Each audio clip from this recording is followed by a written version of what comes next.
నమస్తే, welcome to our channel. నేను పద్మిని. ప్రస్తుతంతో పాటు సోషల్ యాక్టివిస్ట్ కృష్ణకుమారి గారు ఉన్నారు. మాట్లాడదాం. మేడం నమస్తే. నమస్తే మేడం, ఒక వార్త తెగ వైరల్ అవుతుంది. అదేంటి అంటే రోజా జగన్ కనుక ఆవిడకి సీట్ ఇవ్వకపోతే ఆయన అంత చూస్తాను అనే ఒక ఆడియో ఒకటి బయట వైరల్ అవుతోంది అనే మాట వినిపిస్తుంది. దీంట్లో వాస్తవాలు ఏంటి? అంత చూసేటటువంటి పరిస్థితి ఉంటుందా? అంత అంటే అసలు పెదవి విప్పి మాట్లాడేటటువంటి పరిస్థితి ఉంటుందా అనేది ఒక ప్రశ్న. ఇందులో వాస్తవాలు ఏంటి అనేది, అలాగే ఒకవేళ సీట్ ఇవ్వకపోతే ఆవిడ రెస్పాన్స్ లేకపోతే ఆవిడ ఎట్లా రియాక్ట్ అవుతారు అనేది కూడా ఒకసారి. అధికారం అనేది ఒక మత్తు. ప్రజలకి ఏదో చేయడానికి వచ్చామనే దానికంటే కూడా వాళ్ళు వ్యక్తిగతంగా వాళ్ళను వాళ్ళు ఎలివేట్ చేసుకుంటానికి ఇవాళ రాజకీయాలు. ఎలివేషన్ అంటే ఏదో ఒక 100 సంవత్సరాలు మన పేరు ఉండాలి అనే ఎలివేషన్ కాదు. 4 డబ్బులు సంపాదించుకున్నామా, 4 రాళ్ళు ఎలకేసుకుని మన సంగతి మనం చూసుకుందామా అనే ఉద్దేశమే తప్పితే, ఫినాన్షియల్ ఎలివేషన్ అయితే అంతే అది వాళ్ళ సొంత ఎలివేషన్ తప్పితే ప్రజలకు ఏదన్నా చెయ్యాలి అనే ఉద్దేశంతో మట్టుకు రాజకీయాల్లోకి ఎవ్వరూ రావట్లేదు. డివిటీ పెట్టి ఎతికినా ఇవాళ దొరికేవాళ్ళు లేరు ఈ విషయానికి. సరే, ఇలానే వచ్చారు అనుకుందాం. పోనీ ఇలా వచ్చి కూడా ఎంతో కొంత పనిచేసి ఎంతో కొంత ఒక స్టాండర్డ్ మెయింటైన్ చేసే వాళ్ళు ఉన్నారా అంటే దానికి కూడా తక్కువైపోయారు. అంటే ఇప్పుడు ఇవాళ రాజకీయాలు చేసేవాళ్ళు 3 రకాలుగా ఉన్నారు.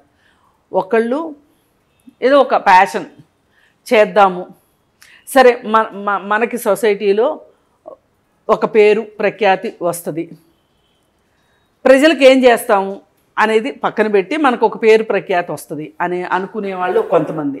ఇంకా కొంతమంది పేరు ప్రఖ్యాతులు డబ్బులు రావాలి అనుకునేవాళ్ళు ఇంకొకళ్ళు. అసలు ఇంకా అధమ స్థానంలో ఉన్న వాళ్ళు ఎలా ఉన్నారంటే వీళ్ళకి డబ్బు మాత్రమే కావాలి, పేరు ప్రఖ్యాతులు కూడా పక్కన పెట్టేసేసి కేవలం డబ్బు సంపాదించుకుంటానికే రాజకీయాల్లోకి వచ్చేవాళ్ళలాగా ఉన్నారు. అసలు చాలా రోజుల క్రితం నా చిన్నప్పుడు ఒక సినిమా వచ్చింది, కీర్తి కాంతా కనకం అని. అయితే అసలు రాజకీయాల్లోకి వచ్చేవాళ్ళు ఈ 3 కోసమే వస్తారు అనే ఉద్దేశంతో అప్పట్లోనే మీ చిన్నప్పుడు మా చిన్నప్పుడు యు విశ్వేశ్వరరావు గారని ఒక గొప్ప డైరెక్టర్ తీశారు ఆ సినిమా. అంటే అప్పటి పరిస్థితుల్ని ఆధారం చేసుకుని చేశారా లేకపోతే ముందు చూపుతో చేశారా? ముందు చూపుతోనే. అప్పుడున్న పరిస్థితులను బట్టి ఇవి ఇంకా ఎంత మారుతాయి. ఇప్పుడు శ్రీశ్రీ గారు పాటలు రాసేవాళ్ళు. ఒక 60-70 ఏళ్ల క్రితం పాట రాస్తే కూడా ఈ రోజుకి రిలవెన్స్ ఉంటుంది. అలాగే కొంతమంది కథలు రాస్తారు, అవి వీటినే క్లాసిక్స్ అంటారు. ఒక పాట క్లాసిక్ కావచ్చు, ఒక పుస్తకం క్లాసిక్ కావచ్చు, ఒక కాన్సెప్ట్ క్లాసిక్ కావచ్చు.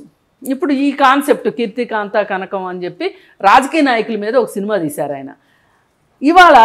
ఇవాళకి ఇంకా ఇంకా ఇంకా ఇంకా ఇది ఎక్కువే అవుతుంది తప్పితే ఎక్కడ తక్కువ అవుతున్న పరిస్థితి లేదు.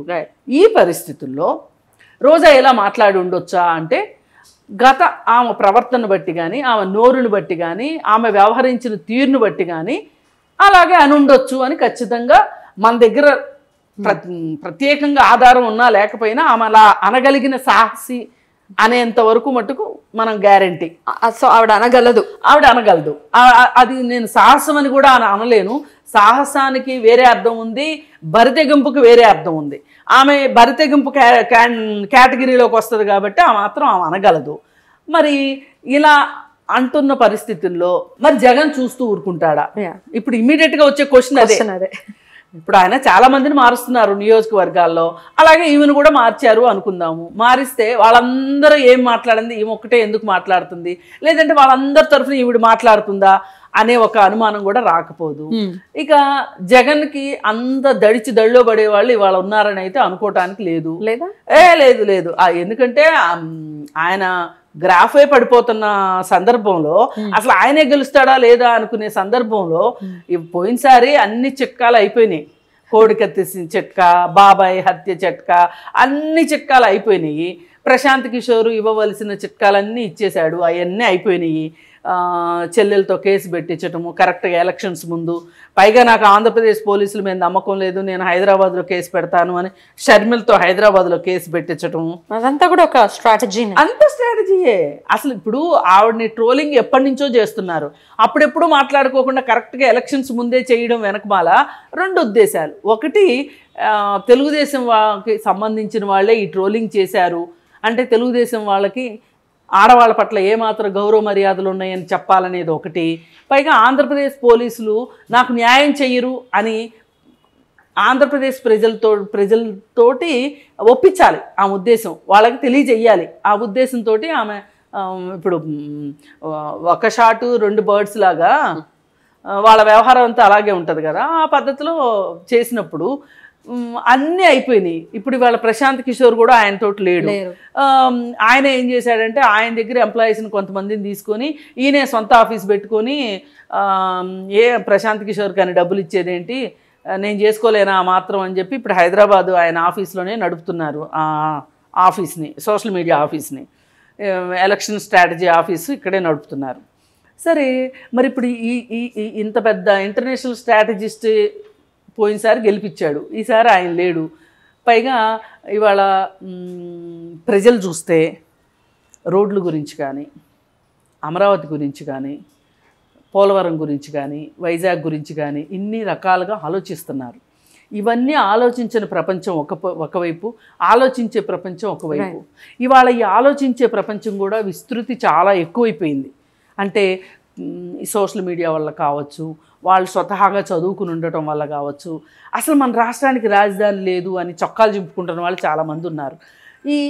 వీళ్ళకి ఏంటి అంటే ఇంతకుముందు ఈ చొక్కాలు చించుకునే బ్యాచ్ ఎవరైతే ఉన్నారో ఇట్లాంటి వాళ్ళు ఓటింగ్కి వెళ్ళేవాళ్ళు కాదు. ఇప్పుడు ఓటింగ్కి వెళ్ళేటట్లు ఉన్నారు వీళ్ళంతా అవేర్నెస్ తోటి.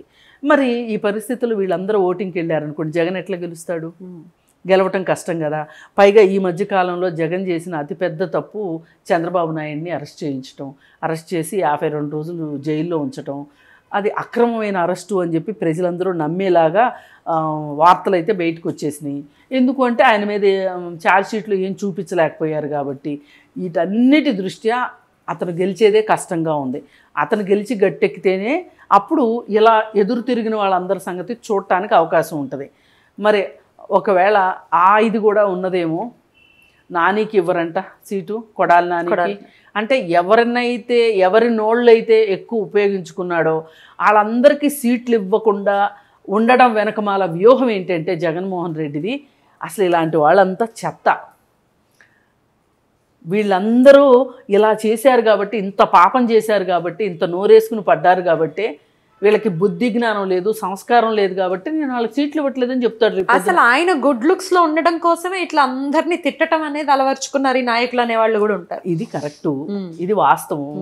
ఇది ప్రపంచానికి అర్థం కాకుండా ఇప్పుడు ఈయన ఏం చేస్తాడు, వీళ్ళకి టికెట్లు ఇవ్వలేదు అనుకోండి, పాపం నిజంగానే జగన్కి ఇష్టం లేదు కావచ్చు జగన్మోహన్ రెడ్డికి, అయినా వీళ్ళు బరి తెగించి ఇలా చేశారు, అందుకే వీళ్ళకి సీట్లు ఇవ్వలేదు, తిక్క కుదిరింది, ఏదైనా జగన్ సంస్కారవంతుడు అనే ఒక ఫీలింగ్ రావటం కోసం ఇవాళ వీళ్ళందరికీ సీట్లు ఎగనామం పెట్టేశారు. ఈ ఎగనామం పెట్టిన వాళ్ళు పోని వీళ్ళనేమన్నా తెలుగుదేశం పార్టీ చేర్చుకుంటుందా అంటే ఆ పరిస్థితి లేదు. వీళ్ళు రెంటికి చెడ్డ రేవళ్ళు అయ్యారు. ఇప్పుడు ఆ వేళ జగన్ కోసం ఇంత బరితెగించి ఇంత సంస్కారహీనంగా వ్యవహరించిన వీళ్ళకి సరైన శిక్ష కాలమే వేసింది అన్నట్లు తయారైంది. ఇప్పుడు కాలం చూస్తూ ఊరుకోదండి, కాలం అన్నిటికన్నా గొప్పది. ఎవరి శిక్ష వాళ్ళకి వేసేస్తుంది. అయితే మరి ఈ పరిస్థితుల్లో రోజా ఇలా అంటే జగన్మోహన్ రెడ్డి ఏం చేస్తాడు అనే దానికి ఒక పెద్ద పజిలు. మళ్ళీ రేపొద్దున వచ్చి ఇదంతా ఇంత గొడవ అవుతుంటే నేను అసలు అలా అనలేదు మొర్రో, నా అనవసరంగా కావాలని నా వ్యతిరేకులు ఇలా పుట్టించారని ఆవిడ అంటే కూడా ఆశ్చర్యపోవక్కర్లేదు. ఏది ఏమైనా వీళ్ళందరూ కత్తులు నూరే మాట వాస్తవం, పళ్ళు కొరికే మాట వాస్తవం. వీళ్ళకి సీట్లు ఇవ్వకపోతే అసంతృప్తులుగా వీళ్ళ పాత్ర వీళ్ళు పోషిస్తారు, ప్రత్యక్షంగానో పరోక్షంగానో. వీటన్నిటికీ జగన్మోహన్ రెడ్డి కూడా రెడీగానే ఉంటాడు. ఆయనకు కావాల్సిన వాళ్ళతోటి కావాల్సిన వాళ్ళని ఆయన గెలుపు గుర్రాల కోసం చూసుకుంటాడు. ఇప్పుడు మళ్ళీ కొత్తగా వచ్చేవాళ్ళు, డబ్బులు పెట్టుకునే వాళ్ళు ఎవరు అనే వాళ్ళని ఎవరినైనా ఆయన చూసుకుంటాడు. అప్పుడు సంగతి అప్పుడు చూసుకోవడమే. మొత్తానికి రకరకాల వార్తలు వైరల్ అవుతూ ఉన్నాయి. ఏమి నిజమో ఏమి అబద్ధమో అసలు ఎవరు ఎలా రియాక్ట్ అవుతారో తెలియనటువంటి పరిస్థితి. Right madam, thank you so much.